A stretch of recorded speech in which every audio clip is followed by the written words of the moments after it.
It is my distinct pleasure to introduce Bridget Dalton.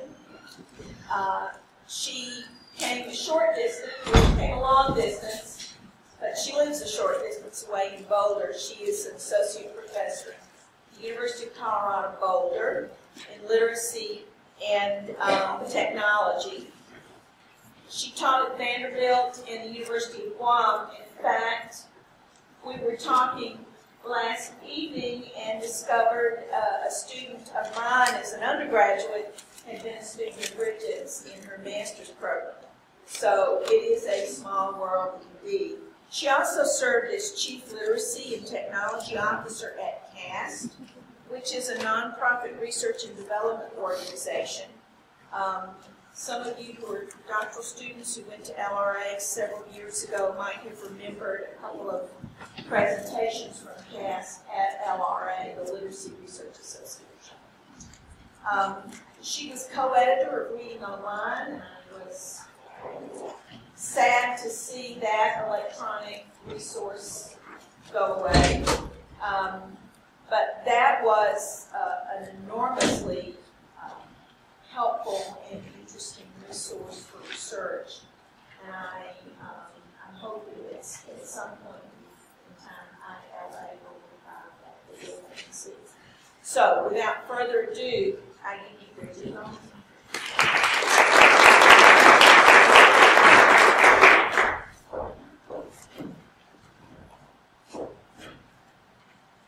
Thank you. Let me just get up here.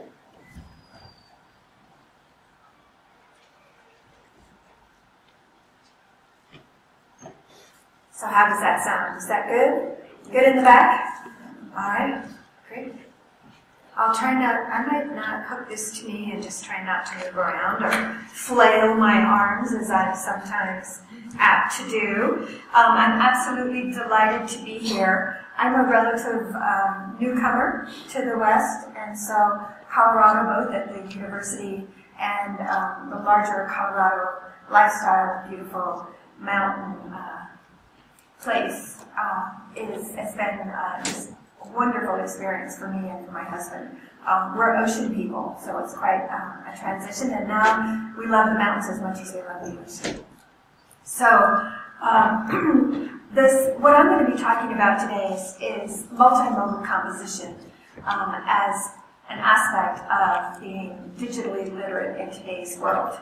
And I hope that you find that it's the talk is a nice extension of Jeannie's talk this morning, where she was focusing primarily on reading with multimodal supports of a variety of kinds.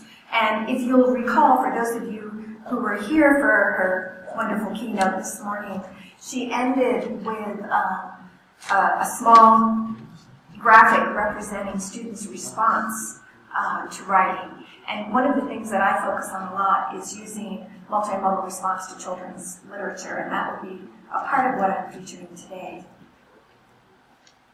And since, we really are neighbors, I only live a little more than 2 hours away, so I'm hoping that this visit is the beginning of partnership and collaboration, and I look forward to learning more from you. I want to acknowledge my collaborator on much of this work, Blaine Smith. She was a doc student at Vanderbilt and recently took a position at the University of Miami. She's fabulous, and she complements my expertise and work is tended to focus on elementary and middle school, and she is a secondary English person, so we complement one another. I also want to acknowledge all of the teachers and students who have worked on a variety of projects with me over the years. It's a joint endeavor. We learn together. And then the doctoral students at both CU, Boulder, and Vanderbilt have played a key role in the various projects that I've conducted over the last several years. So to begin, let's think about what the goals and takeaways are. Are we okay? Oh, I lost my, oh, and it looks so lovely on my laptop.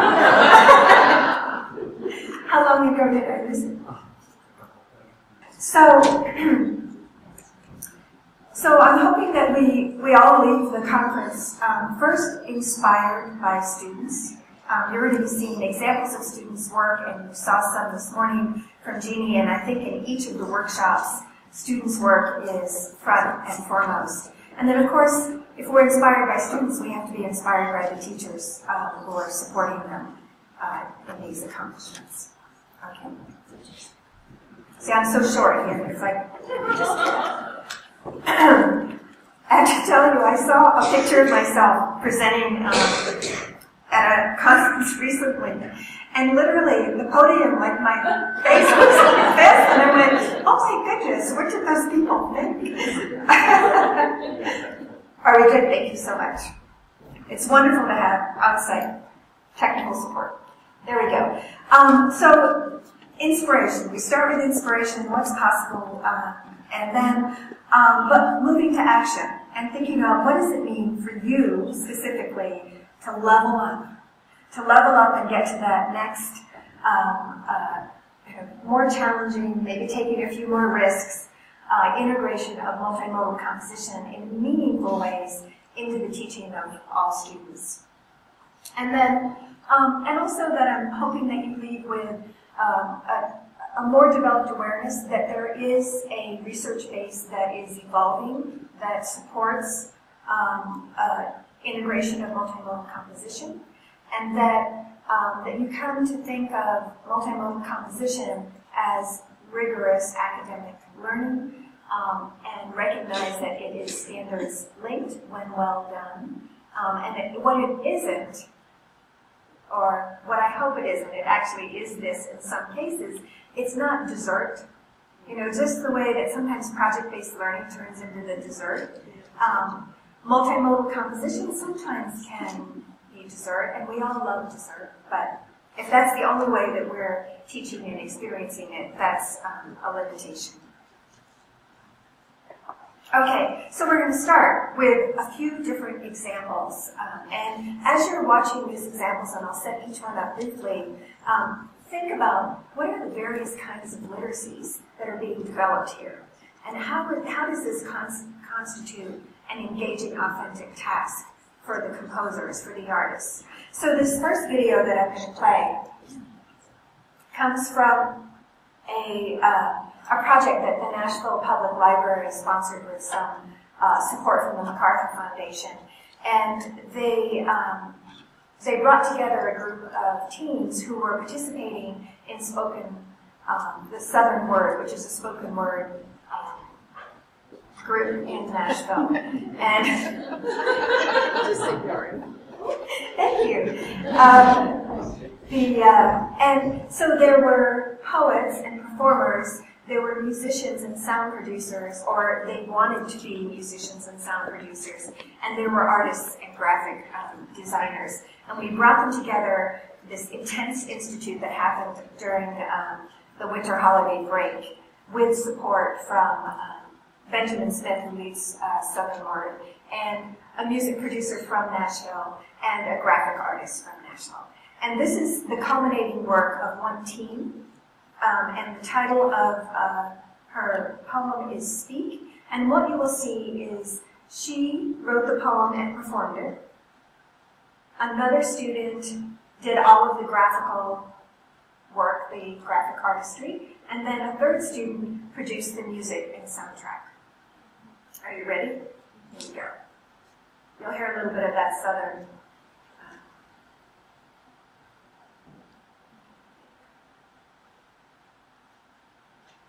Is Theater Lord going to take me big here? Hold up, listen. It's a poet coming through. The cool kids of the English classes, I'm talking masters of the metaphors. We get bored with language lessons. School teachers are teaching us how to write. Teaching us how to write. Lose yourself in the poetry. And find yourself between composition lines. Climb mountains and find me at the point. Screaming Juliet's dreams, I've created a new balcony. I'm Shakespeare's daddy. Shall I compare thee to a scorching hot summer's day? Nah. We cooler than chilly winters with an ice cone in hand with hands. To the illiterate now they're walking on dictionaries we walk. On seasoned dictionaries, flip the page of your soul is a secret. antonyms. You ain't living. Southern word or die Southern. I'm talking fish fries on mic stands, family reunions on stages. I'm from Illinois. But I promise my accent alters the smell of Granny's fried chicken, Granny's cooking poems in the kitchen, Granny singing poetry with the church choir, Young Jay spitting poetry in the booth. My history teacher brought tears to my eyes, telling stories of the past. Look you in the eyes and tell me like your words don't run miles past track stars, like your movements don't make a difference. Everybody has the world eating up on their tongues. Pencils up, everybody is the poet in here. Pencils up, everybody is the poet in you. If there's a story to tell, there's a story to hear. Speak up, speak up. I hear a voice to call in. Listen, I hear a voice to call and speak.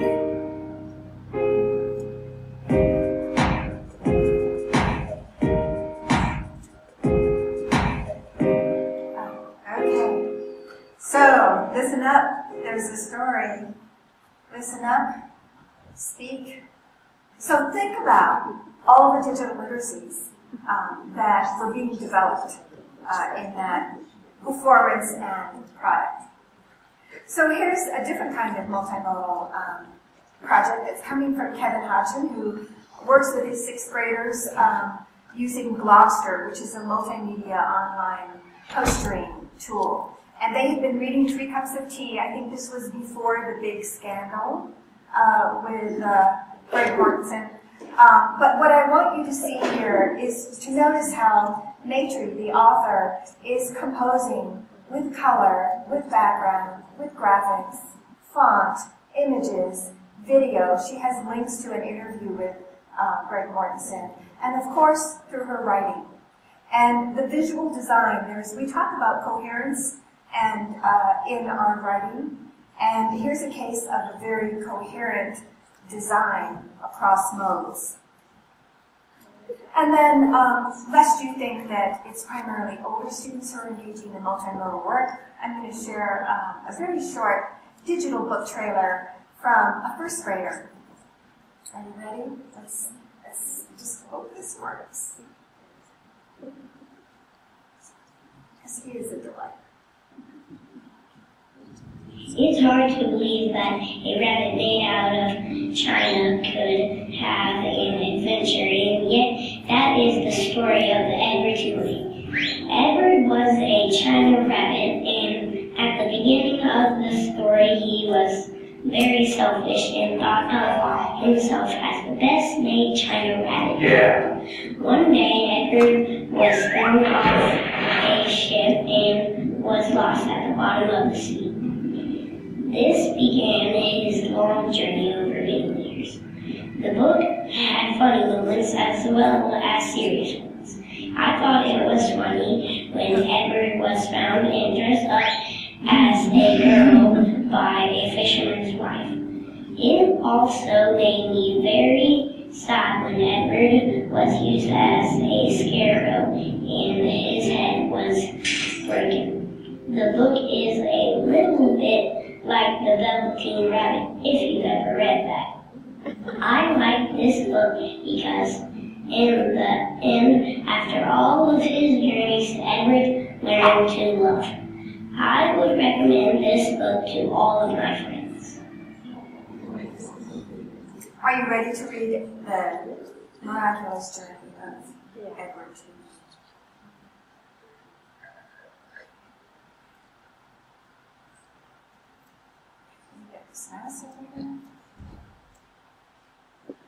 It's not like... If you move to the left-hand side. Oh, the left side? Okay. There we go. Thank you. There we go. All right, so just briefly, turn and talk, and I want you to think about what you've just seen and what this says about the kinds of multimodal literacies that children and teens are engaged in school and out of school. But in the examples that I've shown you, always with teacher and mentor support. And then think about what kinds of tools and resources and support teachers need to be able to do this. And just take 2 minutes.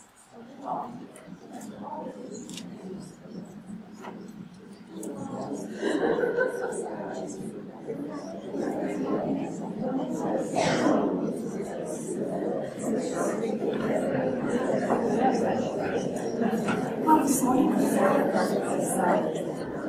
things happen.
And I have some. I like that better.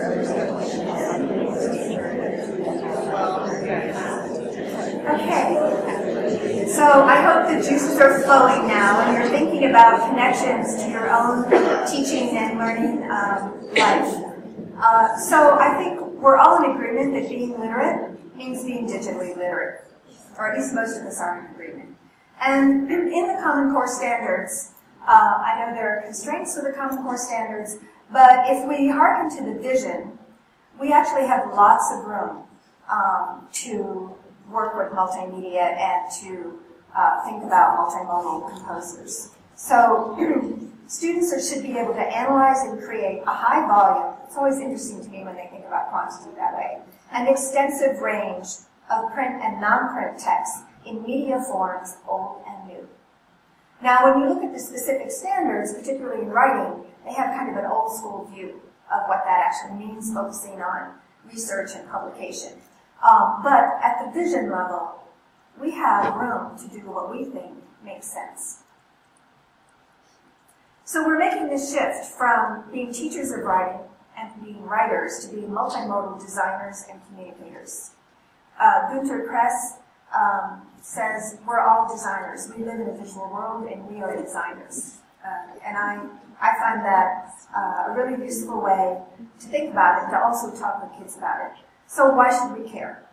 First of all, from an equity standpoint, I look at it in terms of we're opening up, we're expanding the communication palette that's available to us. And that means more students are able to enter in and be successful and communicate and express in a way that's meaningful to them and meaningful to an audience. So it's a matter of equity.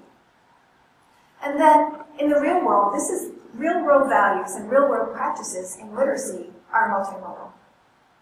So in school, we're supposed to be preparing our students for the world. But there are also challenges. First of all, theoretical models of multimodal composition are fairly broadly conceived. There's limited guidance for teachers because it takes professional development and tech support for teachers and research-based practice. Although there's lots of teacher innovation going on, assessment has not caught up. There's a gap between in-school and out-of-school literacy practices, but again, just as teachers are innovating, students are innovating, youth are engaged. And then I think something else that holds us back a little bit is this myth about digital natives. Oftentimes I hear that teachers will say, well, you know, the kids are digital natives, so all I need to do is just kind of let them go and see what they can do. And it is true that they are digital natives and that they are immersed in technology and media, but that doesn't mean that they're going to know how to translate all of those skills and ways of communicating into an academic context. And so teachers need to teach and not just hand it over to students. So Mishra and Poehler developed a TPAC framework, technology, pedagogy, and content knowledge, as a way of representing the levels and entry points for technology integration I find it very useful because it helps us think about what's our expertise in relation to technology, in relation to our content, and in relation to pedagogy. And where those things overlap is often where you get really powerful learning. So the sweet spot is really in that center when the technology and the content and the pedagogy is all working together. So now we're going to dive deep. I hope you've been inspired by the first grader and the sixth grader and the teenager in terms of what some possibilities are. But now I want to unpack the process because it's a bit of a black box. You know, we tend to have a lot of research that provides case study accounts of children and teens engaged in multimodal work. There are several things that I draw on, several frames that I draw on in my work that I find useful. First and foremost is I do rely on this notion of design. And that's coming out of the very influential New London Group paper on new literacies that was back in 1996. Gunter Kress is a leader in this area. So meaning making is multimodal, and modes carry particular affordances. So if I'm learning to drive a car, and I see a falling rocks sign, I want to be able to instantly recognize the sign and the graphic, which is very different from reading a graphic design book about the shape and fonts that should be used on signs. So a text in one case is helpful to me, the actual graphical sign is helpful to me in another. In addition to modes carrying affordances, tools carry affordances. You know, a hammer calls out to hit. A digital story tool calls out for telling the story through animation. PowerPoint has specific affordances and constraints. It supports you in doing some things, it constrains you in doing other things. Those of you that use Google Slides know that it's very difficult to integrate sound in Google Slides. It's very easy to do it in PowerPoint. So tools matter. Then we know that multimodal composition is a recursive process, and what's different about thinking about the recursivity when we write is that when you're working with different modes, there's this lamination, if you will, of the different modes. So you're thinking about the music, and you're thinking about the image, and you're thinking about the color and the words, and you're working across modes to have one overall impact. Much of this work also highlights the importance of identity in multimodal composition work. It seems to provide different entry points and opportunities for youth to play out identities and help realize some of them. And then, as Jeannie said this morning, literacy learning is social and it's always embedded in the social context, and all of those things influence. I'm going to skip this in the interest of time. So this project that I'm going to highlight for just a bit today is the Digital Slide Guitars. That was the students' name for our group. They were in a summer school in a major site of the city. And we were developing what we were calling the Digital Composers Workshop model. And this was in collaboration with my colleague, Blaine Smith. Collaborative composing. A lot of multimodal work is done in teams. I'm finding that teams can, depending on the task, teams can be overwhelming if you're trying to negotiate your role amongst 3 to 5 students. But the value of working with partners so that you still have the benefit of having to work things out together and the benefit of having 2 different people's perspectives and contributions. But it seems to be more manageable and productive for a lot of kids. So we were just looking at how do kids compose together, collaboratively.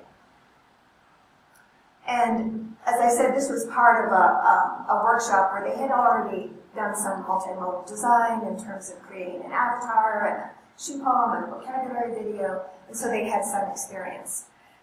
One of the things I think that's really essential to our moving forward in this field is to think about the methods that we're using. Like, how do we know what we know? And so we're, in our work, we're trying to bring together analysis of process and the product and the student perspective.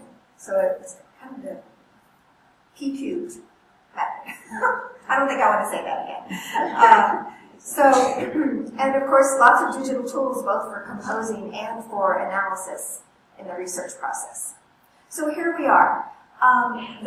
These students, I had read aloud a short folktale called How Coyotes Stole Fire, and then they were working with PhotoStory 3 as a digital story tool, and with their partner over the course of 5 sessions, they composed their retelling of the folktale. And what you see across the top is the actual composing bar that you see inside the tool when you're working. And that is an aspect that really is quite helpful to students because it shows them where they are in the process. You can move around in a nonlinear way, but you can always look to see how your story is evolving across your episodes. It also shows where you have music, where you have narration, where you have notes. And across the top, those are the music clips that were attached. So the clip is 1 minute 43, and it's 11 scenes. Let's see if it works. Long ago, there was a civilization of Native Americans who had yet to discover fire. One day, a long coyote decided to help the Native Americans by giving them fire. Can you hear it in the back? Not really. The coyote did have fire.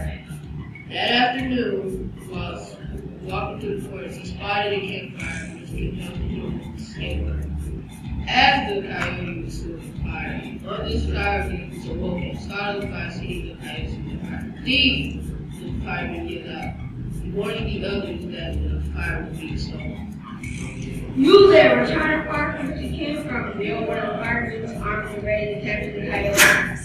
The coyote did not respond to the fireman's order, which was ready to get the coyote and called him to scratch the coyote's tail and turn to him back. I got it, said the chipmunk, ready to run away with the fire. But as the chipmunk ran with the fire, one of the fire beings claws grabbed the chipmunk's back and made 3 black stripes. It's actually a squirrel. That night he made fingers rose of fire in midair on the rocky catch of the fire. The fire was soon after the fire burned the rider's chest and made it red and caused the rocket to drop it in the fire. The fire beings couldn't get the fire out of the log. He kept trying, but eventually they gave up as the coyote saw that the log was starting to burn. He took it to the humans had fire. Forever after, the humans had fire. Okay, so even though you didn't hear all of the words in the back, I hope you got a sense of the story that was being told and how the 2 boys were taking on the different characters and the audio narration. So you had a sense of what the product was, the outcome, from 5 different days of composing.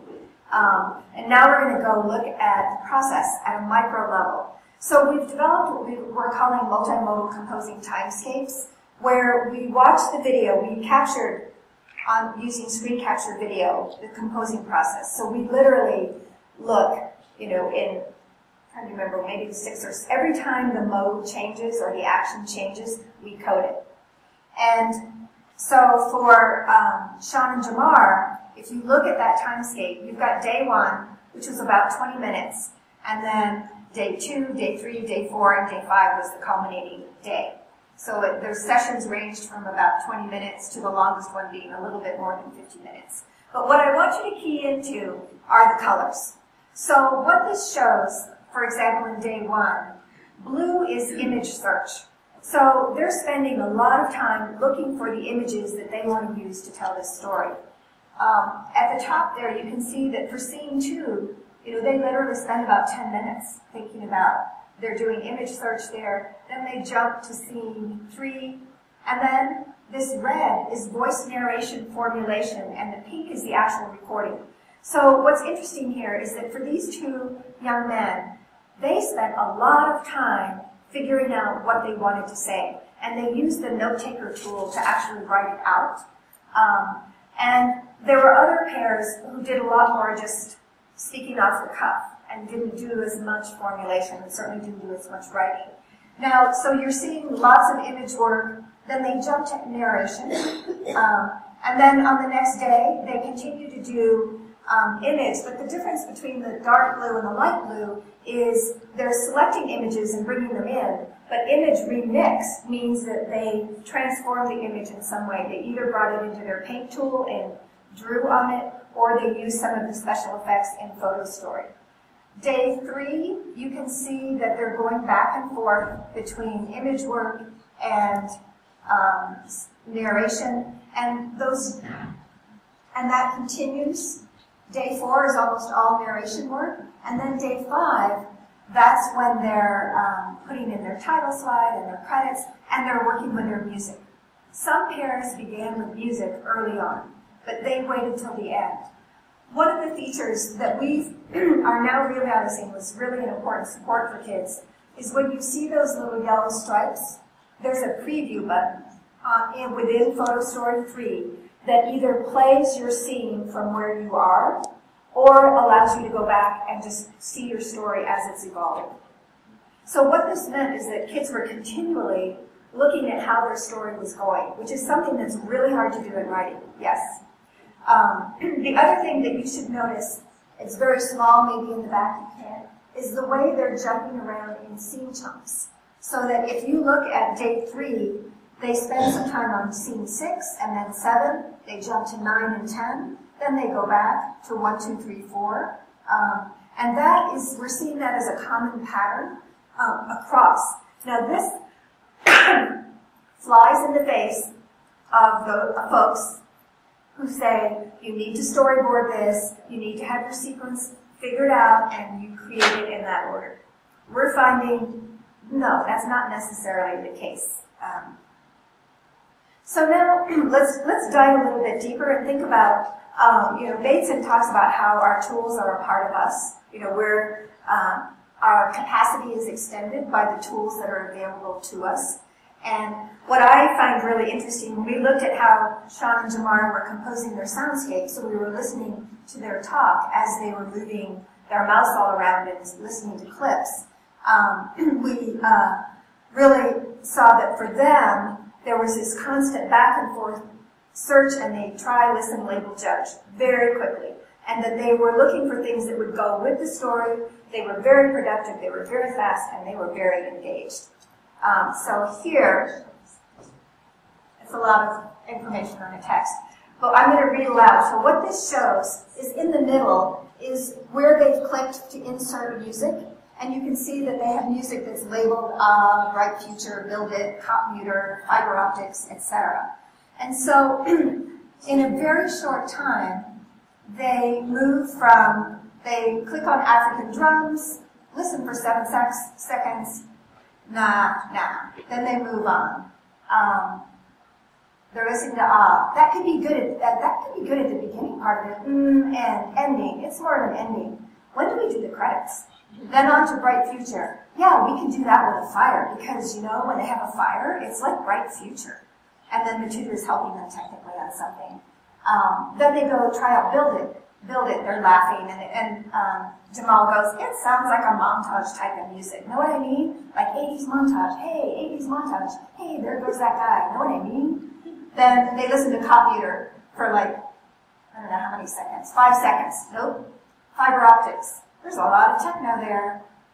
Goofy chase. Let me try this. Oh, that would be pretty good for the chase scene. Yeah, probably. Let's test the other one. So think about, we're trying to work with kids around word choice. Think about this spontaneous choice of music that's going to enhance their story. Think about all of the knowledge that they're bringing to bear as they quickly try, make a decision, and move on. And then it continues. Okay, they talk about, no, that's elevator music. So, and I should say these, Jamal had just finished 5th grade, and Sean had just finished 7th grade. So, both attending urban school. So when we asked, how did the music tell your story? Because here we're going after their perspective. So we thought we'd just run through some music step by step. We just picked music that we thought would sound right. But when they, and then in response to Fire Beans, they're talking about where they heard some Jamaican drum music, and they said, well, we thought about how the coyote And the coyote story, you know, it's an African story, so we thought the soundtrack would bring out its cultural, you know, ways and how it, you know, it fits in. So they're thinking about, we saw a lot of this, and we've seen this in other studies, where kids label music by emotion. It's basically happy music, and the coyote is giving the humans warmth. So when they were visually composing and remixing, they were talking. Let me move it. Moving into the next one. So that was sound remix and selection. Here's visual remix, which is different, visual composing and remix. They were very speedy, as they were with sound in terms of scanning and making decisions. They talked less because they had to do more on the screen. But they also, like with music, they wanted to be true to the story. We heard a lot of this, it has to go with. You want to be original, no freeloading. Although they were in a remix, which is... and when they used paint, they liked the fact that it allowed them to make it specific to the story. They had to engage in more file management and text skill. So here's scene 6. And what they did here is they had the image of the coyote running through the snow. But they brought it into paint and drew the stick and drew the fire. And I'm not going to go into the details of it, but you can see they're talking back and forth about, we've got to have them running, or running with the fire. And they keep going, now we need to choose the color red, that's orange. You're actually pretty good at paint. Yeah, epic. It's kind of like epic and epic fail at the same time, you know what I mean? And then, I'm going to add a little touch, I'm going to add a little orange there. Epic, save, JPEG. All right. Now, again with their interview, getting that perspective, Sean says, well, we thought when we picked the images to paint, if we just left them alone that way, what would represent them running away with flame as the story describes? So we thought how we can fix some things and how we can actually show what the story's telling. We wanted it to show, and they talk about how they wanted the scene progression to show how the coyote had the fire, and then the chipmunk had the fire, and then the bird had the fire. And then the fire beings, I don't know if you remember that scene with the Bionicle, but they didn't want like traditional fire being illustrations. They liked the notion of the Bionicle. And again, it just brings out, you've got to add a little something. You can't just use someone else's image.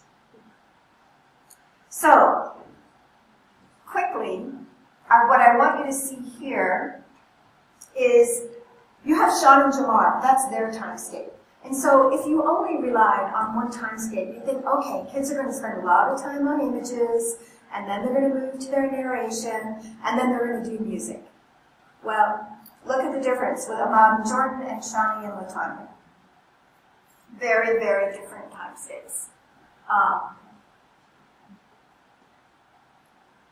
You can see, especially for Ahmad and Jordan, you know, they start doing, they work in jump back and forth, shorter amounts of time with scenes.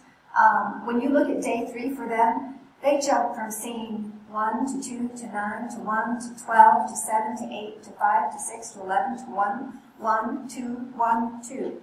Now, we might think, oh, that's incredibly unproductive. They're jumping all around. But the time, they're able to produce it, and it's a way that's working for them. And they're working with a tool. The Photo Story 3 tool makes it easy for them to do that without getting confused or lost. And then Shani and Latanya, look, do I just click on it? Do I just close it? Okay, thank you. It's so nice to have someone just right here to answer those questions. And you can also see how some of them really rely on that preview. They're doing a lot of previewing more than others. And again, for Ahmad and Jordan, they brought their music in on day 1. And they do, and then they come back to it at the end. So we know multimodal composing, it's a recursive process, it's jumping from scene to scene, it's this notion of laminating modes, so you're not working with all your modes simultaneously, but you're laminating. Previewing is a really important tool for them. If you were doing something in PowerPoint, you don't have that automatic preview tool in the same way. And the importance of the variation amongst the pairs, so that we don't design a lockstep model for how you do this that you think is going to fit all learners, because it's going to constrain them. And Blaine Smith, who in her dissertation looked at high school students, is finding the same kinds of general results. So, so let's think about what are the implications for teaching here. First of all, considering the initial projects that I shared with you, the Speak, the digital storyteller, the Globster poster that was posted online for others, and then the digital storytelling, the authenticity of the task. The importance of the tools and the modes that are available. There's research that shows, I'm like talking fast, so it's, and that's right into the mic, I apologize.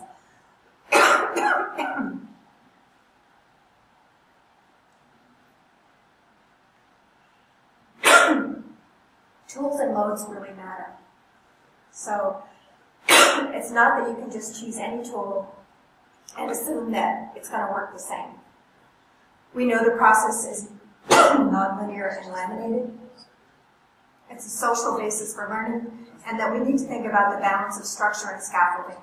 I'm really big on scaffolding and structure, but at the same time, I always build in opportunities for choice and freedom. How many of you have been thinking in the back of your mind, but what about assessment? Anybody worried about assessment of these kinds of projects? Well, I'm going to close with what I hope is another inspirational message about this. For Blaine's dissertation study, she was working with high school students who had read the novel, The Things They Carried. It's a Vietnam-era novel. And students created 3 different multimodal responses, but one of them was, as preparation for reading the novel, they created web pages. And about that era, so some chose music, some chose protests, some chose weapons. So this is Paul and his partner's webpage that they entitled War is Over. And they were analyzing, or they were showcasing different kinds of protests. And they had video and music and image and text that they had written. So after that project was over, Blaine and I thought, you know, there's so much research data. We have all the Camtasia video, we have the class video, we have all the projects. We wondered if a couple of those students, even though they were in college, would be willing to create a composer's cut reflection on that. Similar to the director's cut that we're used to seeing on DVDs and the interviews and the opportunity to visit. And so Blaine reached out to 2 different students to do this, and they agreed. And I'm going to play Paul's reflection video. And what we asked them to do is we said, we want you to showcase who you are as a composer. We also want you to illustrate your process, because the audience is not just yourself in terms of reflecting and learning from that reflection, but the audience is your teacher and your students next year, and we'll put this on the web, we're going to be writing about it. And that was very motivating to them. So you will see where Paul is using images, and he's taking actual video from the Camtasia to show the process. And then he uses text as just brief overlays to explain what's being shown. All right, 3rd time's the charm. This is going to play.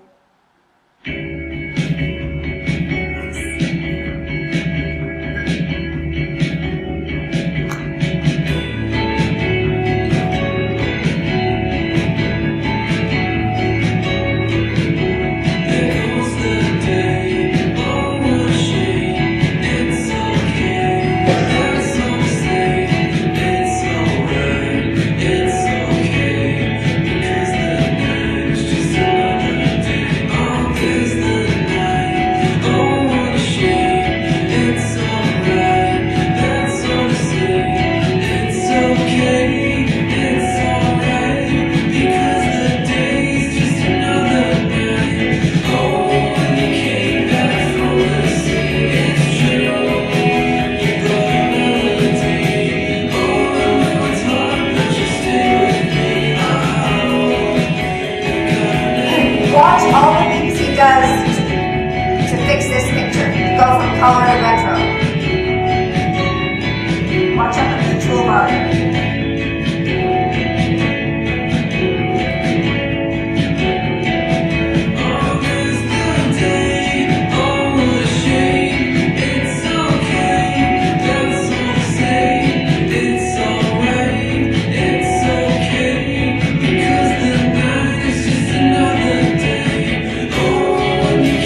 is usually actual class composition. I'm like so glad for what he said. I think it's good. I think it's really good. It gets your points across. Because I am trying to condense it so that it's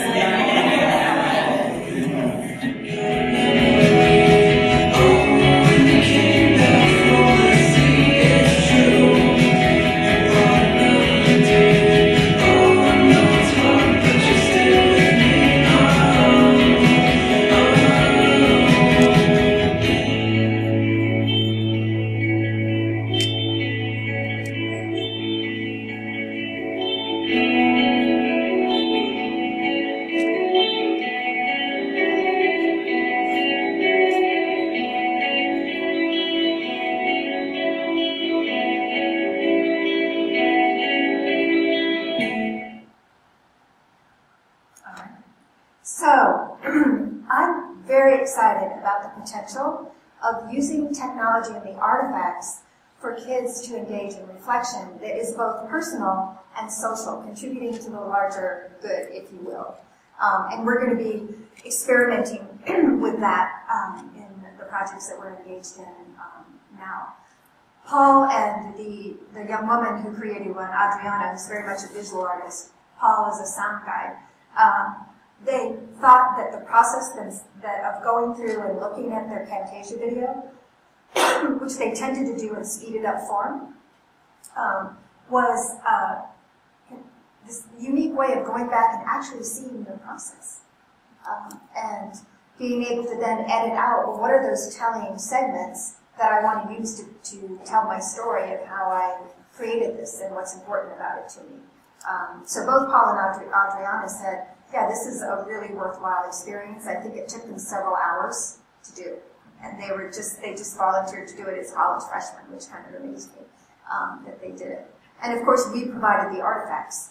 But there are lots of different ways that you could do multimodal reflection, even when the project's not multimodal. So if you're keeping, a 1-minute video diary of your project every day, or you're taking photos, you're going on a photo journey, lots of things that you can do so that kids are not just relying on memory for how did this look for me, and they're seeing that there's this benefit that's beyond them. So, I don't know, do you all listen to this I believe, on NPR? It's not a true reflection of the genre, so I apologize for using the title. But we know the shift is happening, right? We're moving from writing to multimodal designer. And we know that there will always be writers and wonderful writers who write with words. Written language is their preferred mode. But in today's world, we need to prepare writers and multimodal communicators. There's a lot of intentionality to students' design, and that's revealed when they talk about their design or when they show it through some kind of piece like Paul did. The notion that we think about composing when you're working with media as a remix, I find really powerful and really helpful. And it's not cheating and it's not plagiarism, depending on how they do it. The key role of the tools and the modes. I think what happens is that oftentimes we just throw a set of tools on a Chromebook or a laptop, and we're not really sure how does that support and constrain what it is that students do. Gilgy has looked at this, and her teams literally changed their vision and their plans because their tool just wouldn't allow them to do it. And if you knew what the capacity was going in, it wouldn't be such an issue. Again, new opportunities for reflection. I do believe in the workshop model and the power of models and scaffolding and what we call design debriefs, where it's like, as a designer, what am I trying to communicate and how am I trying to do that? I'm also curious about this, the individual composition, the partner composition, and then what happens for those kinds of projects that really do require a larger team to accomplish them. So let me see how I did with time. Oh, we have 2 minutes for questions. But we did have technical difficulty, I have to say, a little bit, but thank you for your patience. Are there any final comments, parting shots? Everybody's hungry, I know. Yeah, I would just say that it really struck me how those kids had, or those partners had, very individualistic approaches to the task when you looked at all the colors. Not unlike authors, if you're thinking just straight writing words. Because if you talk to authors, some of them have to write on a yellow pad with a pencil. It has to be a number 2 pencil that's a specific length. Others will sit down and type, and they'll just type the whole thing. Other authors will say, I'm going to script this out, and I know what's going to happen, and then I write the first word. And other authors will say, I didn't know what was going to happen until the very end of the book. So, in some ways, we have to really begin to recognize that as a composing process, it really is very idiosyncratic. There are general patterns and themes that we need to be aware of, and processes, but we have to give people, they need free to be me, free to be you and me. I should also say that if, I have other materials related to these different projects. For example, the reflection, we have the assignment sheet, and things like that. And if you're interested, just email me. I'm happy to send them to you. I see a hand in the back. Yeah, obviously what we saw was remarkable. I'm trying to think about how the average teacher could do this. And it's almost like from my perspective, which is someone who's not that savvy with this, it's overwhelming. I feel like I want to bring Steven Spielberg. You're bringing students what? Spielberg into these are like big corrections in my mind, in my mind. So at least you speak to you show variables That's such an important question, and I do get that. Like, oh, don't you have to be like an amazing teacher to do this? And I think that there are lots of things that you can do that are really important and productive that aren't, some of these seem, because their products are pretty impressive, it implies really complex underpinnings, and I have to say, not for many of them. So the digital retellings, those kids, and they were kids who were going to summer school because they needed support.